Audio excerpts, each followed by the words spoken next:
अला आलि सय्यिदिना व मौलाना मुहम्मद मुबारक वसल्लम सल्लल्लाहु अलैहि क़ाल रब्बि इश्रह ली सदरी व यस्सिर ली अमरी वहलुल उक़दतम मिन लिसानी यफ़क़हू क़ौली रब्बि ज़िदनी इल्मा रब्बि ज़िदनी इल्मा रब्बि ज़िदनी इल्मा। नाज़रीन हज़रात, अस्सलामु अलैकुम व रहमतुल्लाहि व बरकातुहू। अल्लाह ताला के शुक्र से आप खैरियत से होंगे। अगर आप बीमार हैं तो अल्लाह ताला आपको तंदुरुस्ती अता फरमाए। जी, आज हमारा जो सिलसिला नंबर जो है सिलसिला सवाल जवाब और नमाज के हवाले से जो गुफ्तगू जारी थी, इंशाल्लाह आज हम उसको कंटिन्यू करते हैं। सबसे पहले हम बात कर लेते हैं नमाज की शराइत के हवाले से। और हमारे दोस्तों को कुछ सवाल थे, वो रहते थे कि हमने उन सवालों का जवाब भी देना था। पलीदगी के हवाले से कुछ सवाल थे और नजासत के हवाले से। उन सवालों का जवाब हम देख लेते हैं, उसके बाद इंशाल्लाह बाकी चीज़ें हम कंटिन्यू करते हैं। जी उस्मान साहब, आपका सवाल क्या था भला? तारत के हवाले से बता सकते हैं आपका सवाल क्या था? जी, आपका सवाल जनाब ये था कि आप कहते हैं कि मैं जो काम करता हूँ, गायें भैंसें हैं वो काम करता हूँ, और उस वजह से मसला ये बनता है कि कुछ छींटे आ जाती हैं कपड़ों के ऊपर, तो इसका क्या हाल है? गोबर लग जाता है। बेहतरीन इसका जवाब तो पहला ये है कि आप कपड़े तब्दील किया करें, यानी उनके लिए कपड़े अलग रखा करें, और जो दूसरा आपने नमाज पढ़नी होती है उसके लिए कपड़े आप अलग रखा करें। लेकिन इसके ना हम दो किस्में करते हैं नजासत के हवाले से, या फिर इंशाल्लाह हम पूरी चीज़ भी बयान कर देते हैं कि किस किस चीज़ ने कैसे पाक होना है, तो उसमें वो भी चीज़ें आ जाएंगी। नमाजी जो होता है ना, नमाजी उसको अपना जिस्म, कपड़ा, जगह जहाँ वो नमाज पढ़ रहा होता है तो उसको पाक रखना चाहिए। अगर वो पलीदगी वाली जगह है तो उस पलीदगी को दूर करना चाहिए। अच्छा, हमें कुछ पलीदगी लग जाती है, नजासत लग जाती है, तो इसको किस चीज़ से दूर किया जा सकता है? इसकी तीन किस्में बयान करते हैं। नंबर एक, पानी के जरिए। नंबर दो, सिरके के जरिए। नंबर तीन, अर्के गुलाब, उसके जरिए आप नजासत को दूर कर सकते हैं, तो इसमें कोई हरज नहीं है। ऐसी नजासत जो अगर लग जाए शीशे पर, तो शीशे से नजासत कैसे पाक की जाएगी? उसको साफ कर लेने से ही नजासत हमारी क्या हो जाएगी? दूर हो जाएगी, और शीशा क्या हो जाएगा? पाक हो जाएगा। इसी तरह हमारे घर की जो चीजें इस्तेमाल होने वाली, चुरी वगैरह, उस पर अगर नजासत लगी, उसको हम जमीन पर रगड़ लें और उसको किसी अच्छे कपड़े से साफ कर लें। नजासत गाड़ी है, मैं उसकी मिसाल पेश कर देता हूं। खून, पेशाब, मनी, पखाना, ये नजासत गाड़ी है। अगर ये नजासत है गलीजा, कौन सी नजासत है जी? नजासत गलीजा है। अगर ये आपके कपड़े पर लगी, जिस्म पर लगी, बदन पर लगी, जहां मर्जी लगी, अगर इसके लगने की वजह से हम नमाज नहीं पढ़ सकते। लेकिन हम इसकी मिकदार देखेंगे, कितनी मिकदार में ये नजासत लगेगी तो हम नमाज नहीं पढ़ सकेंगे। जनाब, इसकी मिकदार जो है ना, 1 रुपए के बराबर है।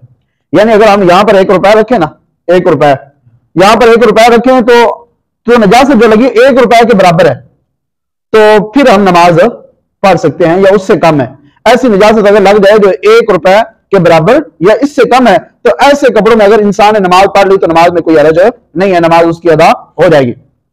दूसरी नजासत, जो नजासत है खफीफा, जो आपका सवाल बड़ी नकीब है उस्मान साहब का भी। नजासत खफीफा क्या है जी? नजासत खफीफा यह है कि जिन जानवरों का गोश्त खाया जाता है, हलाल है, अगर उनकी नापाकी हमारे कपड़ों पर लगी, और वो जो कपड़ा था तो उस पर अगर लगी वो नजासत, तो अब हम देखेंगे वो कितने हिस्से पर लगी है। मैं आपको एक मिसाल देता हूं। ये हमारे पास कपड़ा है, क्यों उस्मान भाई? ये हमारे पास कपड़ा है, और मेरा यहां से लेकर यहां तक जो है ना, इसको बाजू शुमार किया जाएगा। ये एक चीज अलग है, कफ, और यहां से लेकर ये यहां तक ये बाजू, ये अलग है। अगर हमारे बाजू पूरे पर नजासत लगी, जिन जानवरों का गोश्त खाया जाता है, हलाल जानवर है, उनकी नजासत अगर हमारे इस बाजू के चौथे हिस्से पर लगी, यानी चौथा हिस्सा उस नजासत ने कवर कर लिया, तो ऐसी सूरत में हमने नमाज पढ़ ली तो नमाज हमारी हो जाएगी, नमाज हमारी हो जाएगी। तो अब हमने देखना यह है कि ये चौथे हिस्से पर लगी है, ये इससे कम लगी है तो नमाज हो जाएगी। अगर चौथे हिस्से से ज्यादा लगी है तो नमाज नहीं होगी। मैं आपको मिसाल दे देता हूं। ये मेरे पास कपड़ा है, ये कपड़ा है, एक इसका हिस्सा ये कपड़े का, ये हिस्सा है इसका पूरा मुकम्मल। अब इस नजासत ने इतना घेर लिया। अब जब हमने मापा, कपड़े के 4 हिस्से किए, ये चौथे हिस्से के बराबर बनी, तो इस सूरत में हमने नमाज पढ़ ली तो नमाज हमारी हो जाएगी। अगर चौथे हिस्से से ज्यादा लगी है तो हमारी नमाज नहीं होगी। इस मसले की समझ आ गई है जी? अगर इसके मुतल्लिक कोई और किसी का सवाल हो तो पूछ सकता है जी। जी। अगर इसके मुताल्लिक है कोई और सवाल हो तो पूछ सकता नकीब भाई। हाँ जी जी उस्मान भाई, कोई सवाल हो तो। सवाल ये है जी, एक बंदा गया जी जी जी पता लग गया जी शहीद हो गए गरीब इस्लाम जी जी वो 4 महीने बाद बीवी ने अगे निकाह कर दिया, फिर बाद खबर मिली जो जिंदा है वो वापस आ गए, आया कि वो मतलब शादी बरकरार लगे जी अगे शादी की होनी थी, लेकिन जी पहली खबर है ना उनकी तस्दीक जरूरी है जी, तस्दीक होगी, तस्दीक जरूरी है कि औरत वेखे खुद, नहीं फौजियां ने जी जी औरत खुद वेखे उनका जिसम का कोई हिस्सा खुद वेखे उनके तो पहचाने फिर आगे निकाल कर सकती। मैं जो एक मिसाल देना तो मेरे मन उस्मान साहब तवज्जो करो, अल्लाह ताला नींद भी जी जी नहीं नहीं ओ एक ना दूसरा एक काम में मुबहम विच रह गया जेड़ा तुहानू इतला देवन वाला उनके कोल पूछे तुसी आप वेखे, अगर उन्हें वेखे मेरी गल सुनो, मैं मेरे एक गल सुन लो जी, सुन लो। अब्दुल रहमान एक नामी शख्स है सी, बड़ा अल्लाह ताला दा नेक बंदा, उन्होंने जो वालिद है ना वालिद बड़े अमीर तरीन ताजर इंसान सन, बहुत अमीर तरीन ताजर इंसान। मसला यह आ गया सी कि अगर एक बंदा कुछ महीने वास्ते गया कि निकाह अगे औरत कर सकती है या नहीं कर सकती है, डिटेल इस मसले में आ जाएगी। एक इंसान सी वो कुछ महीने वास्ते एक जगह गया और बुरी नो तकरीबन 6000 दिरहम दे गया, 6000 दिरहम। उन्हें आख्या दिरहम मेरी तेरे को अमानत में जिहाद वास्ते जा रहा, और बंदा जिहाद वास्ते चला जाता, और उस बंदे नो 22 साल गुजर गए ना जी, 22 साल।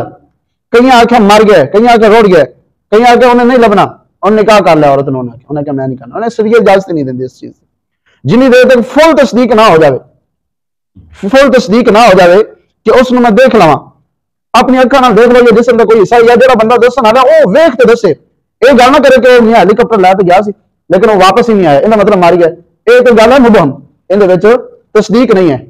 तस्दीक जब होगी फिर उस बाद औरत कर सकती है। अच्छा वो वाकई कंप्लीट कर ली जी, वो बंदा गया 6000 दिरहम औरत को अमानत के तौर पर दे चला गया, 22 साल बाद वापस आया जी, कितने साल बाद जी, 22 साल बाद जो वापस आया, 22 साल के बाद जो बंदा वापस आया जी कि उन्हें एक मस्जिद में नमाज पढ़ी, वहां एक लड़का था, बहुत ही खूबसूरत लड़का था, वहां मसले मसाइल वो बयान कर रहा था, तो उसको लड़का ना बहुत अच्छा लगा, बहुत ज्यादा अच्छा लगा।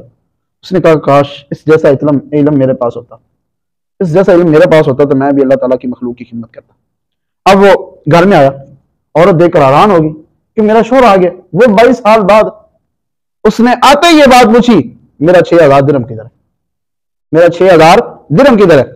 उस औरत ने कहा हौसला रखिए बैठ जाइए। उसने कहा कि आप मस्जिद में गए? जी मस्जिद में गया हूं। फिर मैं मस्जिद में गया, वहां कोई लड़का था? जी हाँ लड़का था। उसने कहा इसका लड़का कि बड़ा ही खूबसूरत वो लड़का था, बहुत उम्दा मसले बयान कर रहा था, सोचो गुमान में वो मसले नहीं थे जो उसने बयान किए। फिर मैं अगर तेरे पास ऐसा बेटा होता तो क्या मैं 6000 दिरहम उस पर खर्च कर देती, तुझे कोई हर्ज तो नहीं था? उसने कहा कि मेरे पास 6000 दिरहम और होते तो मैंने वो भी खर्च कर देने थे। तो उस 6000 दिरहम की रकम अगर इस दौर में लगाई जाए तो तकरीबन 6-7 करोड़ रुपए बनते हैं। तो उसने कहा वो कोई और नहीं था, वो तेरा बेटा ही था। वो आशा करके उठ पड़ा कि यार देखो मेरा बेटा इतना बड़ा आलिम दीन बन गया। वहां मिसाल हमारा जो फोकस था वो बात ये थी कि अगर औरत को पता चला कि तस्दीक नहीं है कि मेरा शौहर मार गया तो मैंने कहा इस तरह नहीं हो सकता, पक्की शहादत पक्की गवाही मिल जाए कि उसका शौहर फौत हो गया, उसके बाद वो 4 महीने 10 दिन इधर गुजारे, उसके बाद फिर वो आगे निकाह से कर सकती है। इसकी तस्दीक होना जरूरी है जी। हमारे पास कुछ सवाल जवाब है। सवाल आया जी, एक औरत को खत लिखा किसी ने, तुझे तलाक है तो तलाक होगी या नहीं। किसी औरत को एक मर्द था जो खामन के दूर रहता था, उसने खत में लिखा तुझे तलाक है तो तलाक होगी या नहीं। तलाक हो जाएगी क्योंकि उसने जुबान से भी कह लिया होगा और दिल से तो उसकी तस्दीक होगी मैं तलाक दे रहा हूं, तो उसको तलाक वाकई हो जाएगी। दूसरा हमारा खत यह है कि अगर बंदे ने यह लिखा इंशाअल्लाह तुझे तलाक है, क्या तलाक होगी या नहीं।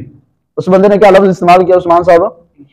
इंशाअल्लाह तुझे तलाक है, क्या तलाक वाकई होगी या नहीं होगी। तो इस तरह तलाक वाकई नहीं होगी क्योंकि उसने अल्लाह ताला की चाहत पर छोड़ा है कि अगर अल्लाह ताला ने चाहा तो तुझे तलाक है, तो अल्लाह ताला को सबसे जो नापसंद अमल है वो है औरत को तलाक देना। तो ऐसी सूरत में उस औरत को तलाक नहीं होगी जिस आदमी ने ये खत लिखा कि अगर अल्लाह ताला ने चाहा तो तुझे तलाक है। अल्लाह ताला की चाहत ना उसको पता है और ना उसको पता हो सकती है। और हमारे पास एक और मसला है, किसी ने इसरार किया किसी ने इसरार किया कि तू औरत को तलाक दे, फर्ज कर लो माँ बाप ही कह देते हैं कि तू औरत को तलाक दे, इसरार किया, उस बंदे ने लिख दिया, जबरदस्ती नहीं थी, लिख दिया तुझे तलाक है, तुझे तलाक है, तो ऐसी सूरत में तलाक वाकई हो जाएगी। अगर जी एक और सवाल है, जबरदस्ती माँ बाप ने कहा, कान पट्टी पर गान रख दी कि तुझे अपनी बीवी को तलाक दो, अब ऐसी सूरत में उस बंदे ने ये लिख दिया, बोला नहीं है, ना उसका दिली इरादा है, बोला नहीं है, सिर्फ उसने लिख दिया तुझे तलाक है, तो तलाक वाकई नहीं होगी। लेकिन अगर वो बोल पड़ा तो कि तुझे तलाक है, तो ऐसी सूरत में तलाक वाकई हो जाएगी। लेकिन एक सवाल ये है कि जब इंसान एक तलाक कहेगा, क्या एक तलाक वाकई होगी? हाँ, एक तलाक कहने से तलाक एक वाकई होगी, दो कहेगा तो दो वाकई होगी, तीन कहेगा तो तीन तलाकें होंगी। और इसके अलावा किसी भाई का सवाल हो तो बता दीजिएगा, वरना खत्म करिए। जी, अस्सलाम वालेकुम रहमतुल्लाहि व बरकातहू।